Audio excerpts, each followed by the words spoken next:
I consider it a dignified death. Not really. It was actually quite pathetic.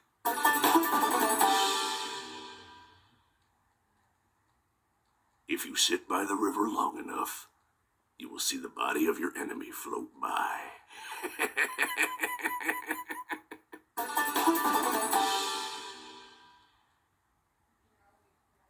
Even monkeys fall from trees.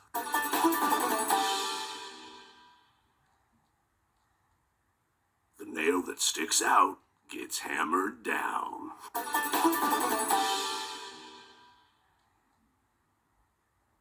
The talented hawk hides his claws.